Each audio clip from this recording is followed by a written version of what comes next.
अस्सलाम वालेकुम। आज लाइट हाउस के नए एपिसोड में जो शख्सियत हमारे साथ मौजूद हैं उनका तारुफ कराना मेरे लिए इतना आसान काम नहीं है, क्योंकि एक तो उनका प्रोफाइल बहुत बड़ा है, जैसे कि वो एकेडमिशियन भी हैं, पोइट भी हैं, आर्टिस्ट हैं, डिज़ाइनर हैं, म्यूज़िशियन हैं, सिंगर हैं, राइटर हैं, एक्टर हैं और सबसे बड़ी बात ये कि बहुत सारे, मेरे ख्याल में हज़ारों लोगों के मेंटोर भी हैं।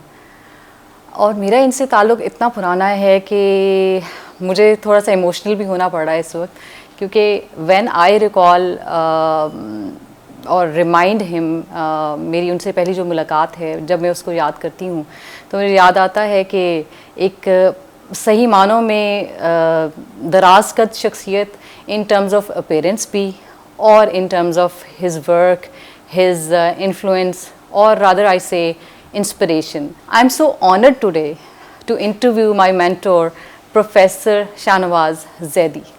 अस्सलाम वालेकुम सर। वालेकुम सलाम। कैसे हैं आप? मैं ठीक हूँ, बिल्कुल ठीक।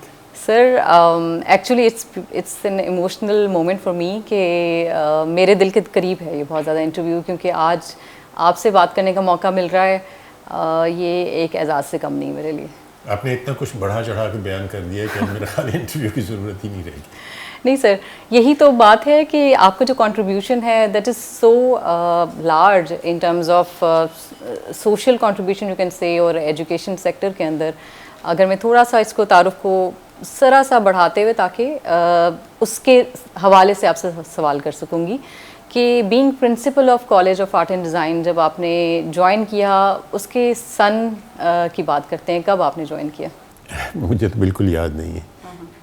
मेरा ख्याल है कि होगा वो 85-86 समथिंग लाइक दैट। अच्छा, 85 में आप प्रिंसिपलशिप पे आए। 69 में you joined as a faculty member your own very own department of art and design. उस वक्त आर्ट एंड डिज़ाइन डिपार्टमेंट था या फाइन आर्ट्स डिपार्टमेंट था? उस वक्त फाइन आर्ट्स था। फाइन आर्ट्स था, ठीक है।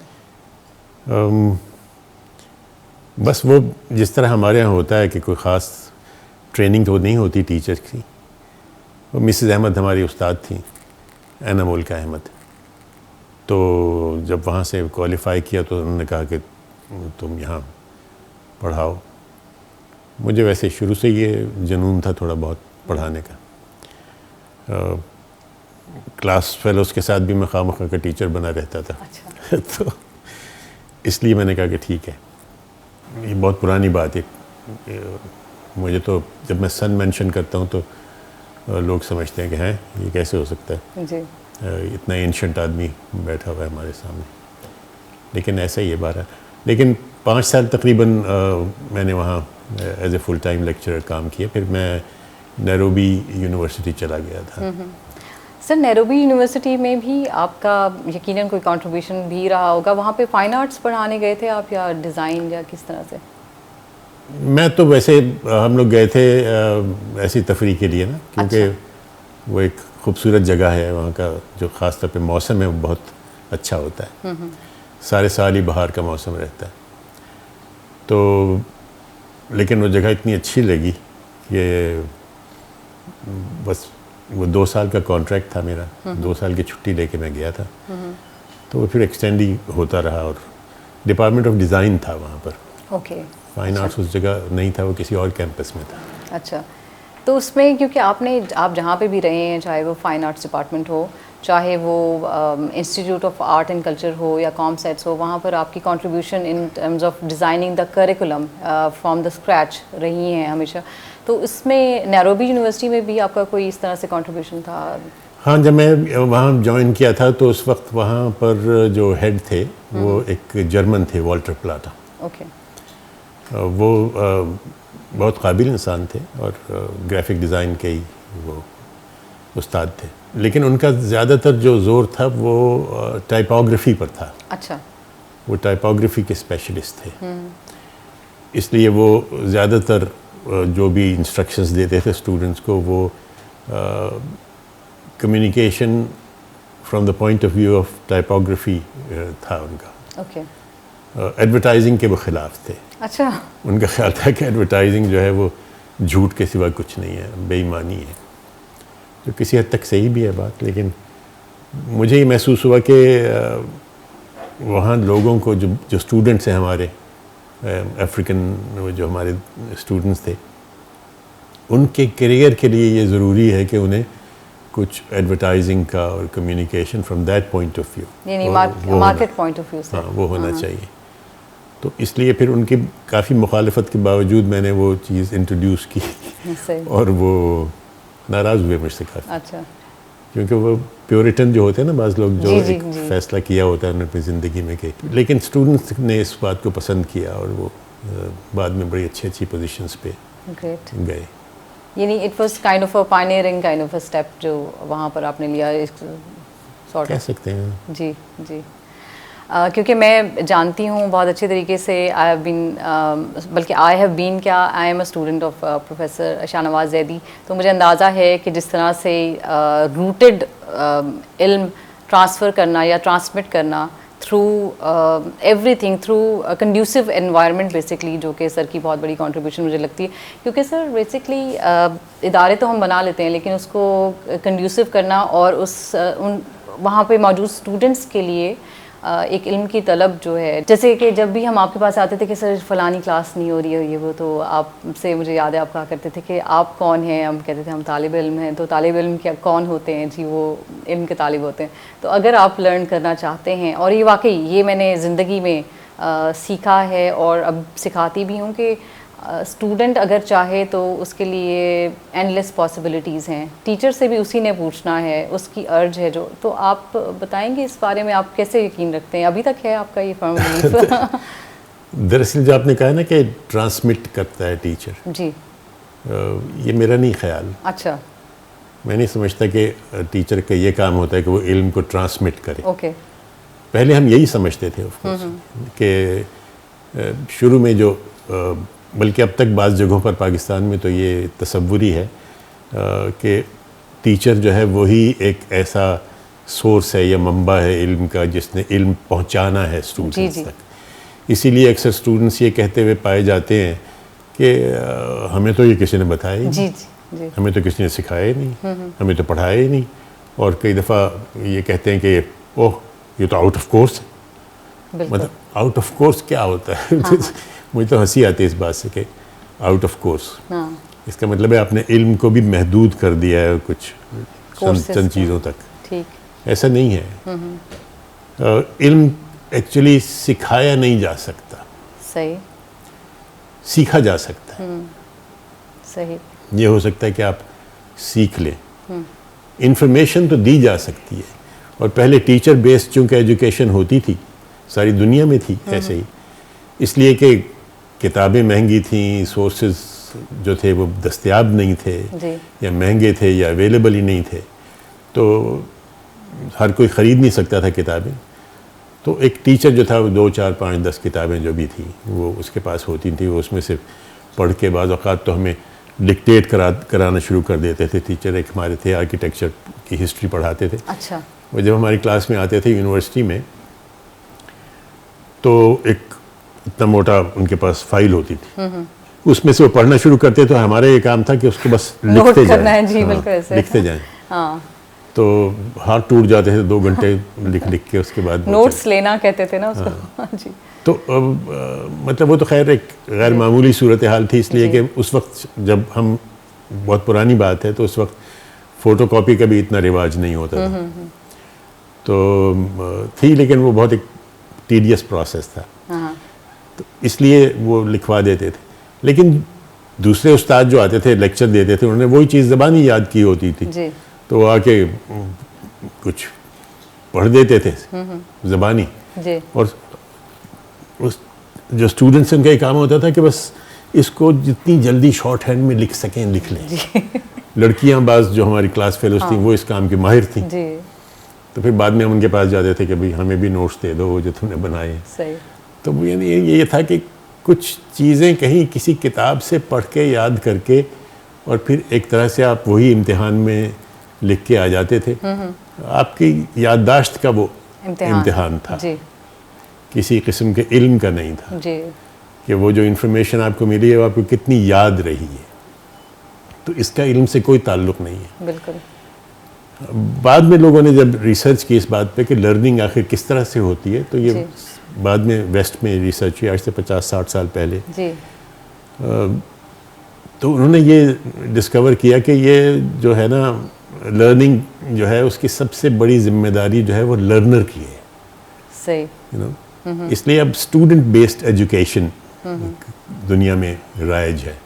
इसका मतलब है आप कुछ सीखना चाहते हैं पहले, ये नहीं कि एक ऐसा शख्स जिसको कोई दिलचस्पी नहीं सीखने से, जैसे घर वालों ने किसी वजह से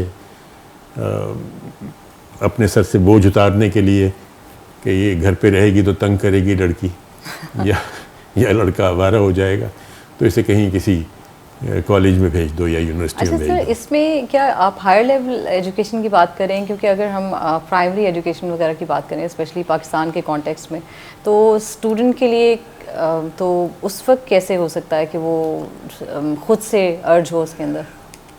ये अर्ज एक्चुअली टीचर का काम ये होता है कि वो अर्ज पैदा करे। अच्छा, वो किसी भी स्टेज पर हो सकती है, चाहे वो एक छोटे बच्चे के लेवल पे भी?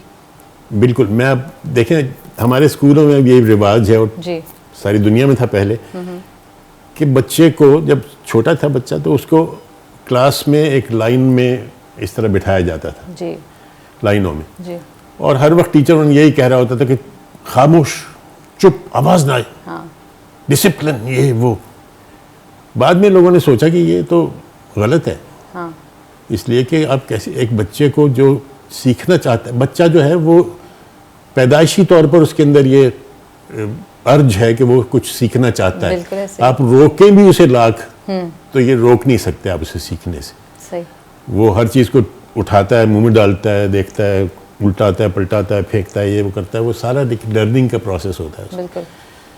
तो उसने तो सीखना है जी। उसने बोलना है, लोगों से बात करनी है, पूछना है, कुछ ज़बान भी सीख रहा है वो, तो आप उसको चुप करा रहे हैं। हाँ।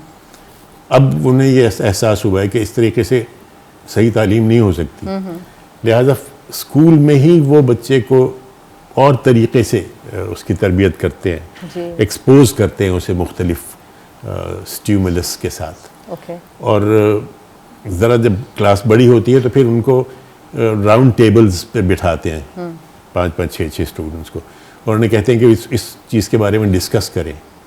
तो वो बोलते हैं, क्लास के अंदर बात कर रहे होते हैं। टीचर एक फैसिलिटेटर का रोल अदा करता है। टीचर ये नहीं कि वो आके एक लेक्चर दे और सब उसे सुन रहे हों और सुन के बाहर निकल रहे और भूल जाए सब कुछ, क्योंकि ऐसे ही होता है। तो ये सारी दुनिया में बदल चुका है। हमारे यहाँ भी बाज़ अच्छे स्कूलों में, जिनको हम अच्छा कहते हैं, वो महंगे हैं अनफॉर्चुनेटली। जी जी। तो वहाँ पे ये राइज है यहाँ भी, लेकिन गवर्नमेंट के स्कूल्स में वही पुराना तरीका चल रहा है। मैं बिल्कुल यही पूछने वाली थी कि गवर्नमेंट के स्कूल्स में जो हमारी मेजॉरिटी जहाँ से तालीम हासिल कर रही है, वहाँ तो अभी भी यही तकरीबन तरवीज पा रही है जो भी चीज़ है। हाँ, ऐसा ही है। और बड़ी मुश्किल बात है और बड़ी ये एक मौजज़ा है कि उसमें से भी कुछ लोग निकल आते हैं जो कुछ जानते होते हैं। एग्जैक्टली। लेकिन हम पूरी कोशिश करते हैं कि सवाल करने वाले को वहीं स्नब करके ख़त्म कर दें, नहीं ये सवाल नहीं पूछा जा सकता। बिल्कुल। बेशुमार सब्जेक्ट्स ऐसे हैं, बेशुमार ऐसे मौज़ूआत हैं जिनके बारे में हम सवाल सुनना ही पसंद नहीं करते। बिल्कुल ऐसे ही। उसमें से आर्ट भी एक सब्जेक्ट है, मुझे लगता है आर्ट भी एक सब्जेक्ट है। और हम अब एक छोटे से ब्रेक की तरफ जाएंगे और अब पूछेंगे उसके बाद सवाल कि आर्ट की क्या सिचुएशन है, आर्ट एजुकेशन की क्या सिचुएशन है हमारे मुल्क में। मिलते हैं एक ब्रेक के बाद।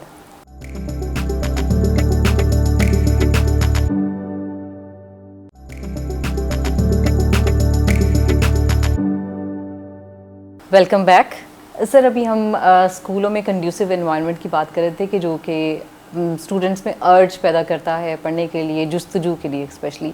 लेकिन अगर हम बात करें यहाँ पर इस माशरे में रहते हुए, सोसाइटी में रहते हुए, आर्ट की एजुकेशन की प्लाइट पे या उसकी ज़रूरत पे कि अगर वो राइज हो जाए तो क्या फ़र्क होगा, क्या पॉजिटिव इम्पैक्ट होगा? देखिए, मेरे ख्याल ये सब एजुकेशनिस्ट को, मेरे ख्याल गवर्नमेंट के जो करता धरता है उनको भी पता है ये बात कि बच्चा जो है वो कुछ करने से सीखता है। बिल्कुल। सबसे ज़्यादा जो आप सीखते हैं वो कुछ करने से सीखते हैं। जी सुनने से, पढ़ने से, इनसे भी सीखा जाता है, लेकिन वो उसकी परसेंटेज जो है लर्निंग की वो ज़रा कम होती है। जी जो आप खुद करने से सीख सकते हैं वो दूसरी तरह नहीं सीख सकते। ठीक है। तो आर्ट चूँकि आपको कुछ करने की सहूलत फराहम करता है, इसलिए आजकल स्कूलों में, प्राइमरी स्कूल्स में या उससे पहले भी, हर जो सब्जेक्ट है वो आर्ट के थ्रू ही पढ़ाया जाता है। एक तो आर्ट है एज ए सब्जेक्ट कि आपने कुछ बनाना है, पेंट करना है बच्चे ने, वो तो एक अलग चीज़ है। आप वेस्टर्न कंट्रीज़ की बात कर रहे हैं? नहीं, यहाँ कहीं प्राइवेट भी, स्कूल्स में? यहाँ हाँ, अच्छा ठीक है। यहाँ भी। तो लेकिन अगर मैथ्स भी पढ़ाना है या साइंस भी पढ़ानी है तो वो आर्ट के ज़रिए पढ़ानी है। ठीक है। तो फिर क्योंकि वो आप कुछ बनाते हैं, कुछ दिखाते हैं, कुछ मॉडल बनाते हैं, कुछ बच्चे उसमें शरीक होते हैं, तो वो उसकी रिटेंशन बहुत ज़्यादा होती है, उसको आप भूल नहीं पाते। वो किसी की कही हुई बात नहीं होती, वो आपने खुद एक्सपीरियंस की होती है जी। तो आर्ट में जो सबसे एक अच्छी बात है जी मजमून के एतबार से वो ये है कि इसमें आप कोई सुनी सुनाई नहीं कुछ कर रहे होते, बल्कि आपने अपने हाथ से वो चीज़ करनी होती है। उसकी मतलब ये एक तरह से इनबिल्ट है उसके अंदर। मीन्स कि आर्ट जो है वो परफॉर्म करता है एक लर्निंग एड के तौर पर भी, ज़रूरी नहीं है कि वो इटसेल्फ आर्ट ही आप पढ़ें। हाँ। ओके। लेकिन जब आप आर्ट पढ़ते हैं तो ये सहूलत उसके अंदर मौजूद है, इनबिल्ट सहूलत मौजूद है कि वो तो आपने करके ही सीखना है जी। यू नो, वो सिर्फ सुन के नहीं सीखना जी। ये ऐसे ही जैसे अगर आप स्विमिंग सीखना चाहते हैं, हाँ। तो अगर कोई आपको ज़बानी बताता रहे कि तुम इस तरह जाके तख्ते पे खड़े हो जाओ और इस एंगल से हो, फिर आगे हाथ इस तरह करके और उसके ऊपर जंप करो, सांस गहरा लो, फिर अंदर जाके पानी के नीचे जाके और तुम खुद ही ऊपर आओगे, फिर इस तरह इस एंगल पे ये हाथ, उस एंगल पे वो अनलेस के वो करेगा नहीं वो। जब तक वो करेगा नहीं, उसको इस तरह जितना मर्जी लेक्चर देते रहें उसको नहीं कुछ आ सकता, स्विमिंग नहीं आएगी। बिल्कुल नहीं आ सकती। बिल्कुल। बहुत सी चीज़ें जो है वो करके ही आपको मालूम होती हैं और करके ही आती हैं। तो आर्ट में तो ये ख़ास बात है कि उसको करना होता है आपने जी। इसलिए इनबिल्ट है उसमें ये फैसिलिटी। ठीक है। अच्छा, आपने बात की कि सबको पता है इस बात का, तो सबको पता होने के बावजूद उसका क्यों नहीं उस पर अमल दरामद किया जाता? इज़ इट सो डिफ़िकल्ट, या फिर सोसाइटी की एक्सेप्टेंस का मसला है, या क्या क्या प्रॉब्लम्स हैं ऐसे जिसको नहीं तदारुक किया जा रहा है जिसका? जहालत कह सकते हैं, क्योंकि अच्छा। आर्ट जो है बहुत से लोगों के लिए हमारे माशरे में अब भी एक टैबू है। बिल्कुल। एक ऐसी चीज़ है जिसको जिस पे कदगन है, या जिसको वो करना नहीं चाहते, या जिसको फेस नहीं करना चाहते, जिसके बारे में गलत मालूमात दी गई हैं उनको। हाँ। डर से जाते हैं मुख्तलिफ लोगों की तरफ से कि ये हराम है या ये वो, इस तरह की बात है। जी। एक तरफ हम ये भी कहते हैं कि इल्म हासिल करना जो है वो फ़र्ज़ है हर मुसलमान पर जी। और दूसरे हम ये भी जानते हैं कि इल्म जो है वो तस्वीरों के ज़रिए ज़्यादा आसानी से हासिल होता है। बिल्कुल। यानी अगर आप मेडिकल का पढ़ रहे हैं और आपके आगे कोई तस्वीर नहीं है सिस्टम जो आप You बता रहे हैं, cannot understand that, yeah. तो फिर आप उसे किस तरह समझेंगे? बिल्कुल। डिस्क्रिप्शन से तो नहीं समझा जा सकता। नहीं। तस्वीर के साथ बहुत आसान हो जाता है। अगर तस्वीर को हराम करार दे देंगे तो इसका मतलब है आप एजुकेशन को ही हराम कह रहे हैं। बिल्कुल। बिल्कुल ऐसे ही। तो और जो मज़हब सबसे ज़्यादा एजुकेशन पे जोर देता है, अफसोस कि उसके मानने वाले इस बात को समझने से अब भी बाज़ लोग कासिर हैं। लेकिन बहरहाल मेरे ख्याल आहिस्ता आहिस्ता ये चेंज हो रहा है और हो जाएगा ज़रूर।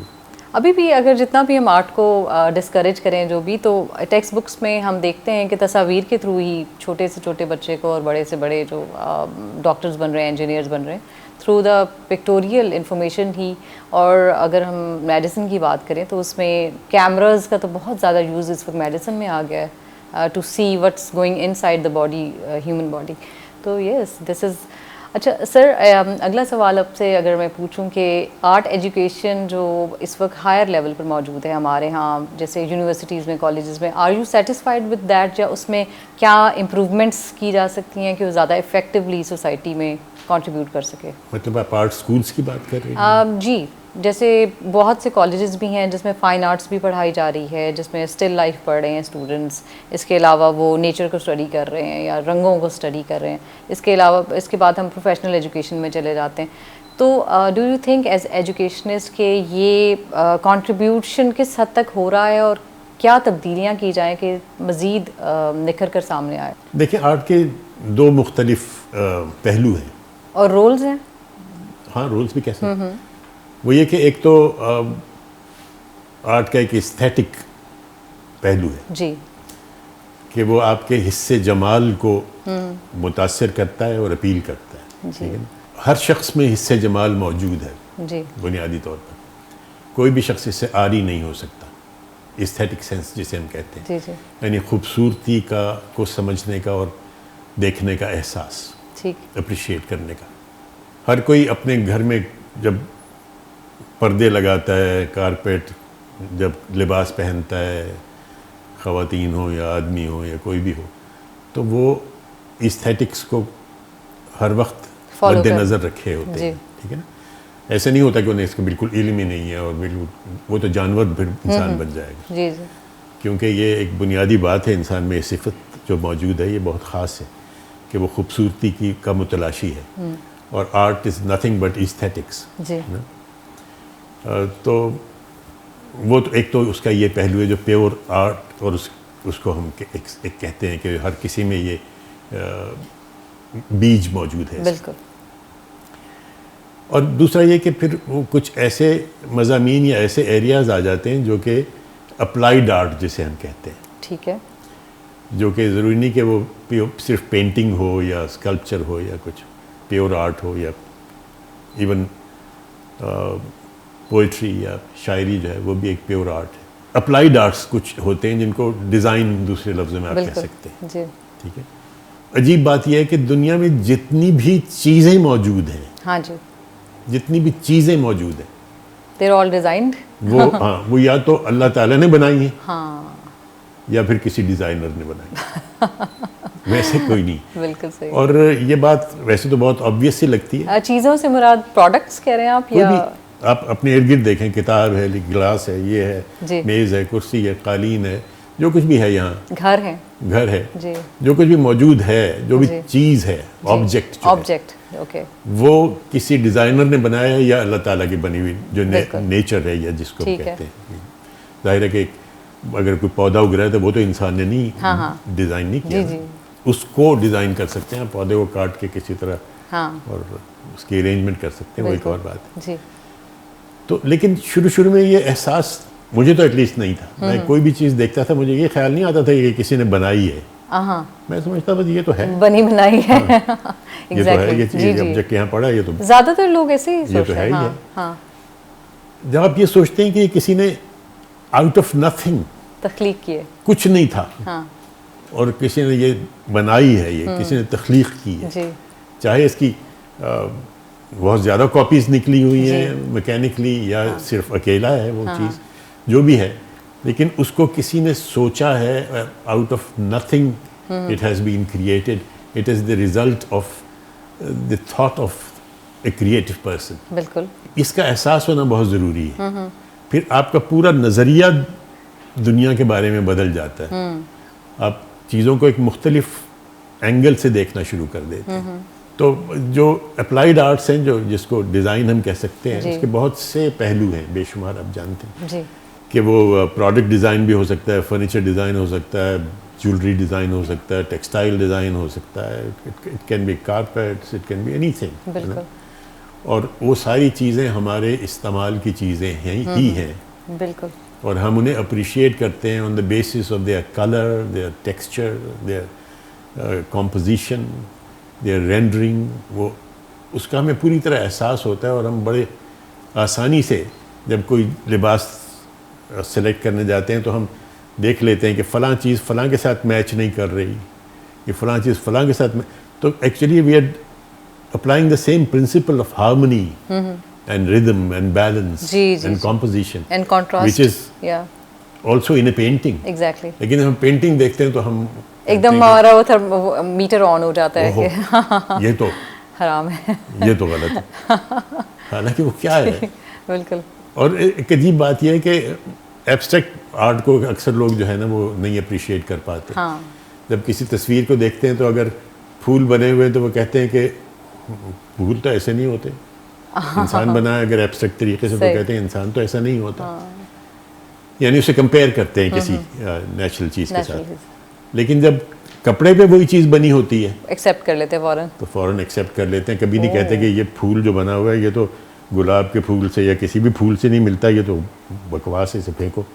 नहीं, आप उसको purely as an abstract design accept कर लेते हैं, एक्सेप्ट करते हैं, बिल्कुल। अप्रिशिएट करते हैं, पसंद करते हैं, ख़रीदते हैं और पहनते हैं। ये तो बहुत इंटरेस्टिंग आपने पॉइंट दिया है जो कि मेरे ज़हन में कभी भी नहीं आया।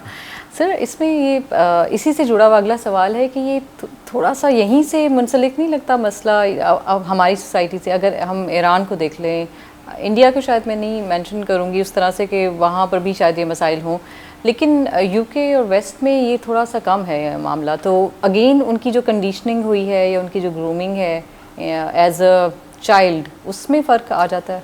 देखें, हमारे यहाँ तो तालीमी का फुकदान है ना। जी, पहले तो ज़्यादातर मैसेज जो हैं वो बेचारे, उनको तालीम ही नहीं बुनियादी मिली हुई। यानी उनको अभी नाम नहीं लिखना आता अपना, तो उनसे किसी बहुत हाई फाई चीज़ की तवक्को करना कि वो एस्थेटिक्स की बारीकियों को समझेंगे। नहीं, और लेकिन सर ये जो बात अभी आपने की, ये तो मैंने बहुत से लोगों में नोट की है, हमेशा देखा है कि ये तो काफ़ी पढ़े लिखे लोगों में भी ये चीज़ पाई जाती है कि वहाँ पर क्रिटिकल हो जाते हैं आर्ट के मामले में।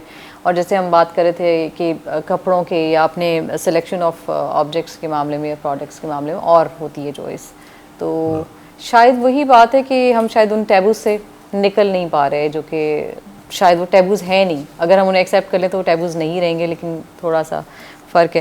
सर अभी आप बात कर रहे थे कि डिज़ाइन और आर्ट्स के अप्लाइड होने की और वो सब चीज़ें जो हमारी ज़िंदगियों में रची बसी हुई हैं, लेकिन अगर हम बात करें social responsibility of art and design और बाकी मुल्कों से तकाबली जायज़ा थोड़ा सा अगर आप दे सकें कि हमारी सोसाइटी में क्या वाकई आर्ट वो रोल प्ले कर रहा है जो उसे करना चाहिए, या एज एन एजुकेशनिस्ट भी आपसे बात पूछ रही हूँ और साथ में प्रैक्टिशनर के तौर पे भी, और जिस तरह से वेस्ट में इसको क्या is it an agent of change if we talk about art and design और नॉट? आर्ट बेसिकली बुनियादी तौर पे एक आपका इजहार है। बिल्कुल, ठीक है, एक्सप्रेशन जिसे कहते हैं। हाँ, जी, एक्सप्रेशन है। ठीक है। लेकिन वो एक्सप्रेशन कुछ दायरों में, कुछ कानून और कुछ उसूलों के दायरे में होता है। मसलन एक ख्याल आपके जहन में आता है कि वो नया, वैसे भी आप उसे बयान कर सकते हैं, अखबार में भी छप सकता है, उसका मजमून भी आप लिख सकते हैं उसके ऊपर, लेकिन जब उसका आप शेर में आप उसे कन्वर्ट करते हैं तो शेर बनाने के कुछ उसूल व ज़वाबित हैं। बिल्कुल, ठीक है ना, बहर है, काफिया है, रदीफ है, वज़न है उसका, इन सब चीज़ों को मद्देनज़र रखते हुए जब आप इजहार करते हैं तब वो एक आर्ट फॉर्म या पोइट्री में तब्दील होता है। बिल्कुल, ठीक है ना। इसी तरह कोई भी आर्ट हो, मौसीकी है, मौसीकी में भी यही है बात कि कुछ उसूल होंगे अगर सुर के और ताल के, तो तभी मौसीकी क्रिएट होगी ना, वरना तो शोर होगा। बिल्कुल। तो ये बात नहीं है कि हमारे लोग आर्ट को समझते नहीं हैं या उसको अप्रिशिएट नहीं करना जानते, या हमारे जो कम्युनिटी है वो उसको नहीं समझती। मेरे ख्याल में जितना ज़्यादा हमारी कौम को या हम लोगों को मौसीकी हमारे रची बसी है हमारे जहनों में और हमारी रूह में, बिल्कुल, उतनी शायद दुनिया में कहीं भी ना हो। हाँ, ऐसे ही। इसका एक सबूत यह है कि हमारी जो फिल्म बनती है वो म्यूज़िकल होती है, भरपूर होती है गानों उसमें से। 6 गाने होते हैं, 5 गाने होते हैं। जी, दुनिया में कोई ऐसी फिल्में नहीं बनती जो बनती। हर कोई फिल्म बिल्कुल, जो है उसमें मौसीकी लाजमी हो, बिल्कुल ऐसे ही। ऐसा नहीं होता। जी, कभी कभी वो कोई फिल्म बनाते हैं जो म्यूज़िकल कहलाती है। बहुत कम। हमारे यहाँ हर फिल्म म्यूज़िकल है, और अगर म्यूज़िक ना हो उसमें, गाना ना हो, तो वो हिट ही नहीं होती। एग्जैक्टली, उसे लोग पसंद ही नहीं करते। इसका बिल्कुल, मतलब बिल्कुल ऐसे ही। इतना ज़्यादा लोगों के दिलों में उसकी ख्वाहिश और डिमांड है, हाँ, मौजूद है, तभी तो जी, वो हिट होती है ना। तो आर्ट, ये बात नहीं है कि हम उससे बेगाना हैं। कुछ आर्ट फॉर्म्स ऐसी हैं जिनका एक्सपोजर या जिनके साथ लोगों का इतना रब्त नहीं रहा, ठीक, जैसे कि विजुअल आर्ट्स है। ठीक है, पेंटिंग से आपका इतना ज़्यादा राब्ता शुरू से नहीं रहा, ठीक है, बिल्कुल। इसलिए हमारी आँख उसके लिए ट्रेंड नहीं है। ओके। या हमें उसके बारे में कुछ ट्रेडिशनल थिंकर्स ने या कुछ लोगों ने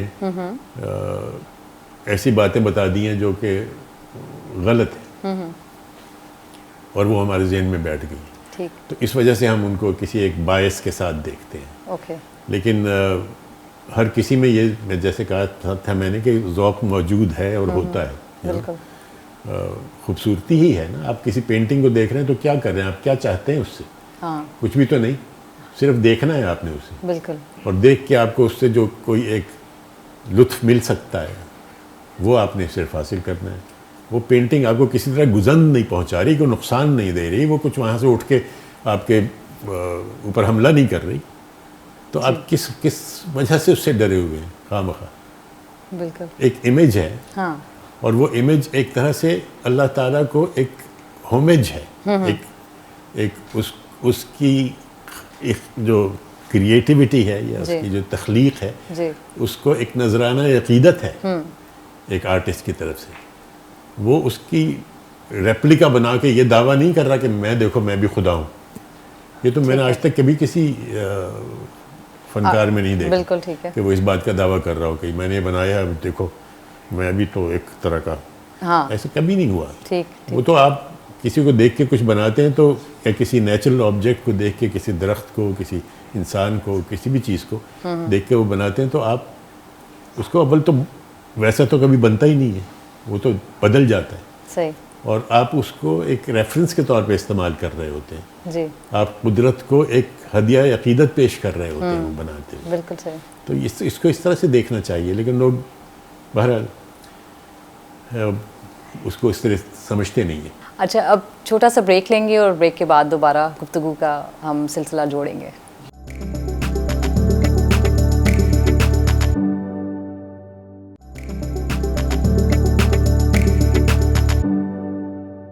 वेलकम बैक। अब हम अपनी गुफ्तगू को जारी रखेंगे शाहनवाज़ ज़ैदी साहब के साथ। सर, मुझे ये लगता है बीइंग स्टूडेंट, जब मैं अब कुछ 15-16 साल पहले की बात करूँ तो आर्ट गैलरी से डर लगता है लोगों को। लोग जैसे अगर सिनेमा हॉल से भी थोड़ा सा डर लगता है due to the expenditure, and ये है बीइंग, अगर आप बहुत सारे लोगों को पूछें अभी भी जो यहाँ मौजूद हैं या फिर कॉमन लोगों से आप गुफ्तगू करें तो वो लिबर्टी बाज़ार तो बड़े आराम से चले जाएंगे, या वो डिफरेंट मार्केट्स में या खाना खाने चले जाएंगे, वो उनको लगेगा वॉक इन है, कुछ नहीं होगा। लेकिन आर्ट गैलरी से डर लगता है लोगों को, for some reason people don't want to interact to. इसकी मुझे जो वजह समझ में आती है, आपकी राय भी जानना चाहूँगी कि आर्ट ने अपने आप को ख़ुद भी थोड़ा सा एलीट ओहदे पर फाइज किया हुआ है, जिसकी वजह से वो अनअप्रोचेबल या अनरीचेबल हो गया है लोगों से, जबकि ऐसा होना नहीं चाहिए था। शायद कुछ आर्ट्स पे ये बात लागू होती हो, लेकिन जैसे मैंने कहा था कि आर्ट के तो बहुत सी जहते हैं, बहुत अच्छा, से मतलब मे बी मैं पेंटिंग से मेरी आर्ट है। जी जी जी, इट्स एवरीवेयर। जी जी जी। नहीं, मेरी शायद मुराद पेंटिंग से होगी। पेंटिंग जी, उसकी, हाँ मेरे ख्याल है उसकी पेंटिंग की नेचर कुछ इस किस्म की है। सही। कि उसे जैसे एक गज़ल अगर किसी ने लिखी है या गाई है तो वो तो रेडियो पे या किसी जगह पर वो आप सुन लेंगे। बिल्कुल। दिन में किसी भी वक्त, रात को सोते हुए, हाँ। गाड़ी में बैठ के कहीं भी आप सुन सकते हैं जी। एक्सपोजर उसका बहुत आसान है जी। पेंटिंग का फ़िलहाल ऐसा कोई कि जिसमें आप ओरिजिनल पेंटिंग को देख सकते हो, हाँ, कोई और मीडियम नहीं। एक पेंटिंग है, उसे कहाँ रखा जाएगा, हाँ। कि उसे लोग देखेंगे। सही बात है।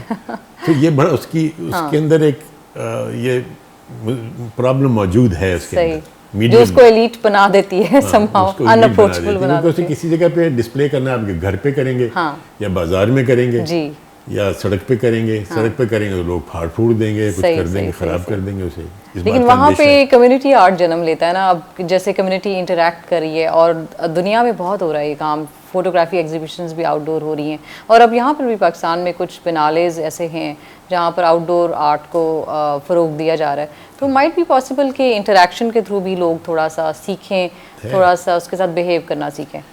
बिल्कुल ऐसा है, इसलिए कि जब शुरू में जब ये सड़कों के किनारे गुलाब के फूल या दूसरे फूल तोड़ लिया करते थे, रिवाज हुआ था, तो मुझे ये ख्याल आता था कि ये तो एक फीजिबल नहीं है, ये हाँ हो जी, नहीं सकेगा हमारे इसलिए माशरे में। हमारे माशरे में यहाँ तो लोग फौरन तोड़ देंगे उसको, जहाँ पर शाही किले का ये हाल कर दिया हमने अपने फ़ोन नंबर लिख लिख के। उजाड़ देंगे मिनट में और सब खराब टूब कर देंगे, सही या बात काट है। के ले जाएंगे, बेच देंगे या कुछ करेंगे। बिल्कुल लेकिन ऐसा नहीं हुआ, सही, सीख गए लोग बिहेव सीख गए करना लोग, वो उसको। चीज़ वहाँ है, कोई नहीं उसे तोड़ रहा, कोई उसे खराब नहीं कर रहा। शायद कोई थोड़ी बहुत ये भी होगा कि कोई पहरेदार भी है, लेकिन वो पहरेदार कोई ऐसा डंडा लेके नहीं वहाँ बैठा हुआ, जी जी, तो लोगों ने सीख लिया है आसानी से।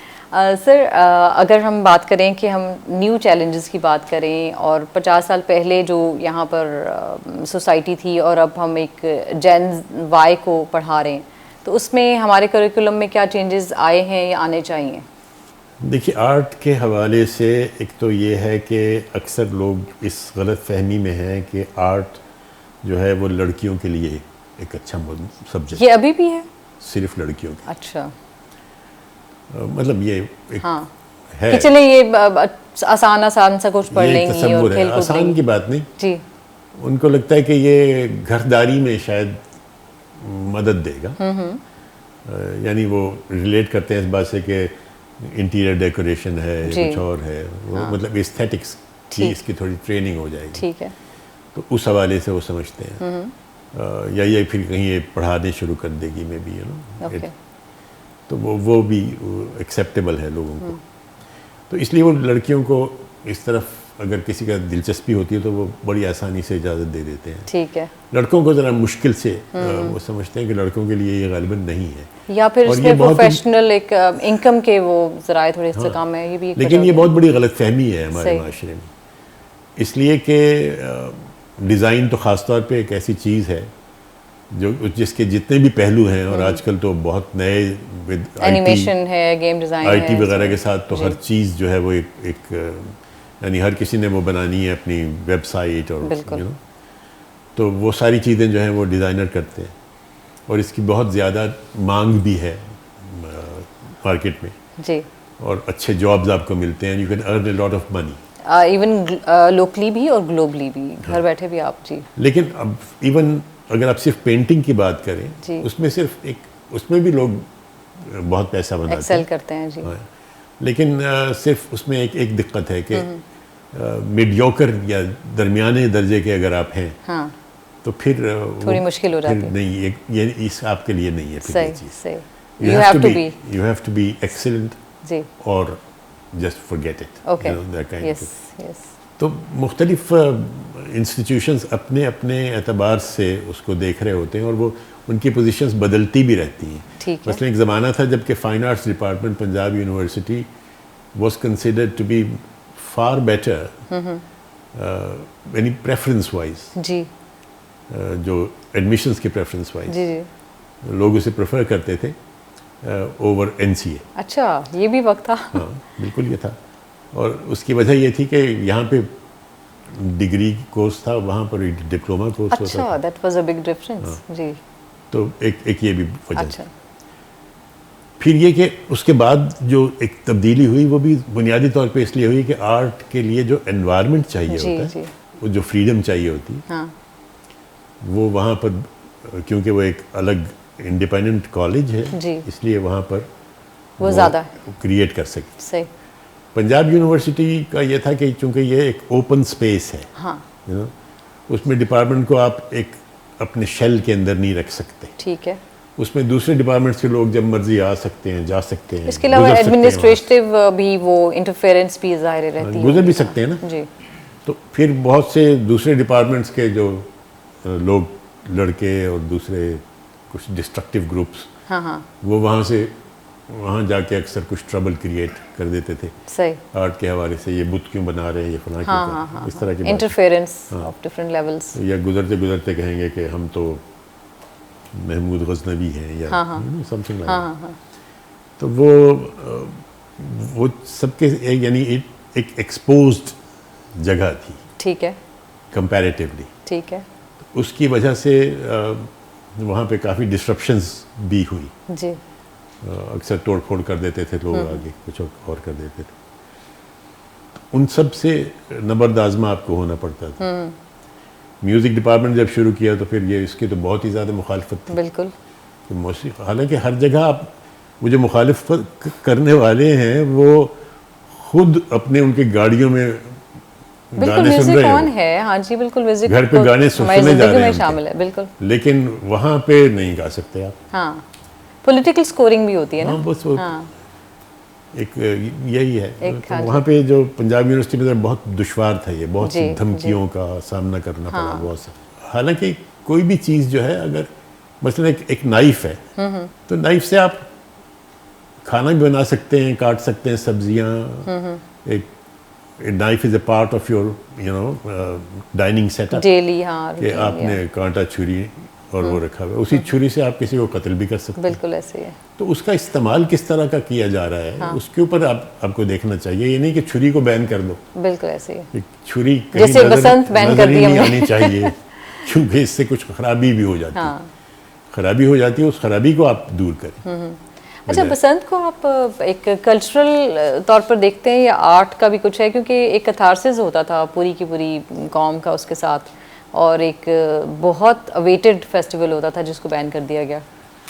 बहरहाल बहुत खूबसूरत वो फेस्टिवल था जी। और इसमें कोई पहचान भी इस शहर की ना, बिल्कुल। यानी जहाँ शायद किसी और ने शुरू किया होगा उसे, हाँ। लेकिन इससे क्या फ़र्क पड़ता है। बात तो यह है कि लाहौर इसकी एक मरकज़ बन गया था, जी जहाँ पे लोग आते थे मुख्तलिफ जगहों से, और एक लोग खुश होते थे, मतलब एक चीज़ इंजॉय कर रहे हैं। अगर उसमें उससे कोई नुकसान हो रहा है तो उस नुकसान वाली चीज़ को आप कंट्रोल करें, बिल्कुल ऐसे ही। उस डोर को आप बैन करें और उसको इम्प्लीमेंट करें, इस बात को कि वो कोई इस्तेमाल न कर सके। बिल्कुल। वो तो आपसे होता नहीं है। हाँ तो आपने सारा वो फेस्टिवल ही जो है पैक कर दी। जी, तो लेते हैं छोटा सा ब्रेक और उसके बाद मिलते हैं ब्रेक के बाद।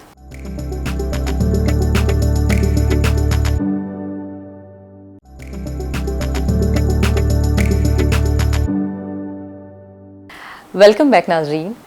सर, अब मैं आपसे ये पूछना चाह रही थी कि आपका माशाल्लाह करियर जो है वो अबाउट हाफ अ सेंचुरी के ऊपर मुहित है। हमने मेरे ख्याल में सेलिब्रेट भी किया था आपकी टीचिंग के जो 50 इयर्स है उसको, तो उसमें कोई आपके बहुत सारे मोमेंट्स ऐसे आए होंगे या कोई अचीवमेंट या कोई ऐसे इंटरेस्टिंग मकामात जो हमसे शेयर करना चाहें आप? पता नहीं, मेरे ख्याल है मैंने अपनी ज़िंदगी में कुछ आमदन जिसे कहते हैं ना, डिलिबरेटली जी ये एक नुक्ता बनाया हुआ था कि मेरे जैसे जो बूढ़े लोग होते हैं वो आमतौर पे अपने कारनामों का बड़ा जिक्र करते हैं और जब भी उनसे आप बात करते हैं तो वही उनके पास 2-4 कहानियाँ होती हैं जिनको वो बार बार दोहरा रहे होते सर, हैं। इसमें से मेरे जैसा कलम निकाल दें, बाकी ठीक हमने है। ये किया, ये किया, ये किया, ये किया, और सुनने वाले जो हैं वो बोर हो रहे होते हैं और कहते हैं यार खुदा के लिए यार, ये 1000 दफ़ा, you know, for God sake. तो मैंने ये सोचा था कि मैं ये कभी नहीं करना चाहता। ठीक है। और इसमें मेरी जो सबसे ज़्यादा मदद की है किसी चीज़ ने, वो है मेरी बुरी याददाश्त। अरे वाह सही। मुझे कुछ याद ही नहीं है सर, कुछ तो होगा अपने हवाले से कि मैंने फलां ये वो, मुझे ऐसा कुछ, हर दिन जो है या हर लम्हा उसको मैंने एंजॉय किया है। हाँ मैंने किसी एक चीज़ पर फोकस इसलिए भी नहीं किया क्योंकि आपने ये जो मेरा तारुफ कराया था, इसमें ये भी है, ये भी है, फलां। बहुत से लोग इसको बहुत हकारत से देखते हैं, अरे एंड राइटली सो, बिकॉज वो समझते हैं कि यार ये मतलब हर चीज़ में टांग अड़ाई है, ये क्या बकवास, how can you do that. और मुझे भी इस बात का एहसास है कि आप अगर किसी एक ही चीज़ पे फोकस करें तो शायद बेहतर रिजल्ट्स हासिल कर सकते हैं ज़िंदगी में। लेकिन मुझे ये था कि जिस चीज़ का भी मुझे शौक़ हो या जिसका भी मुझे जुस्तजू हो, वो मैं कर लूँ, वो मुझे ज़रूर करना चाहिए। बिल्कुल ठीक है। पैसा वगैरह ये वो कामयाबी ये मेरे कभी भी नस्बुलैन नहीं था। सही।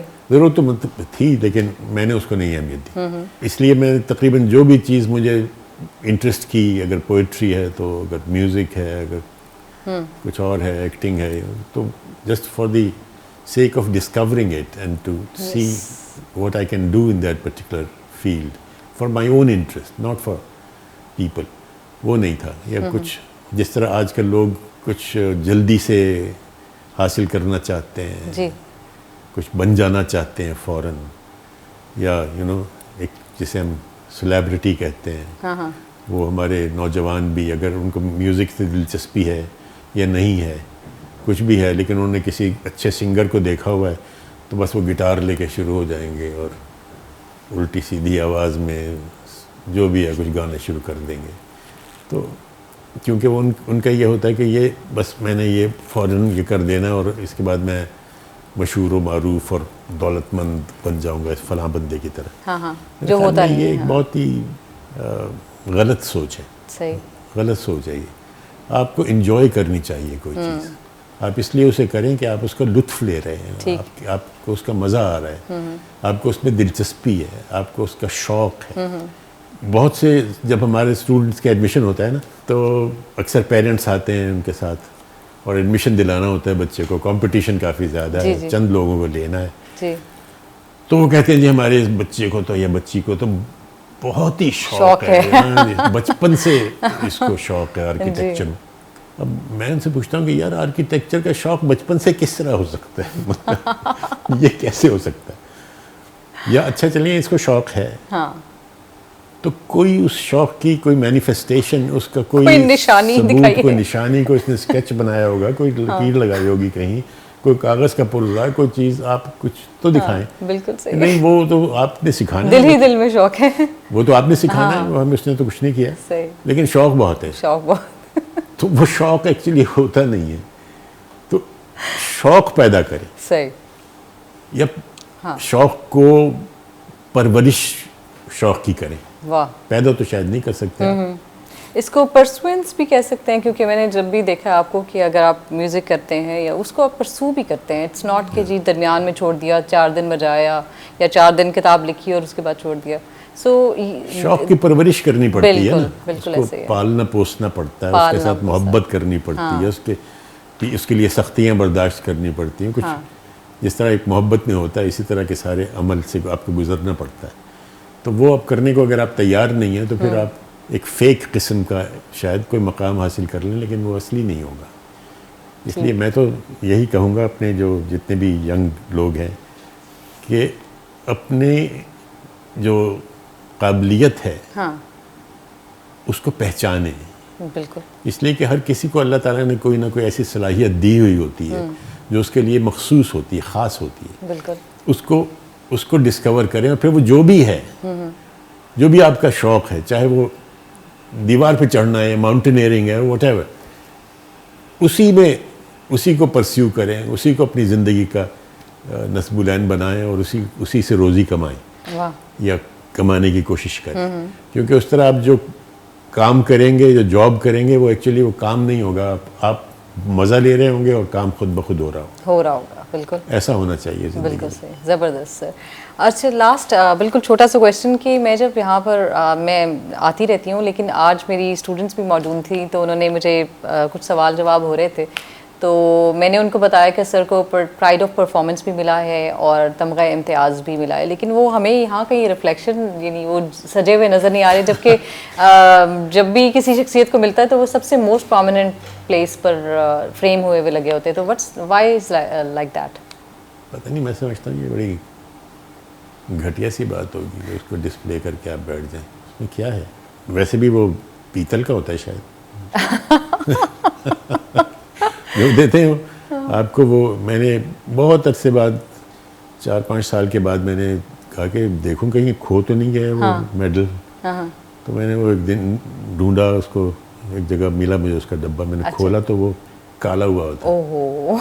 मैंने कहा यार ये तो suppose to be gold, at least plated, at least gold plated, but it wasn't. वो जो हम देते हैं वो बिल्कुल ही पता नहीं किस मेटल का होता है, लेकिन वो काला स्याह हो जाता है। ओह अच्छा।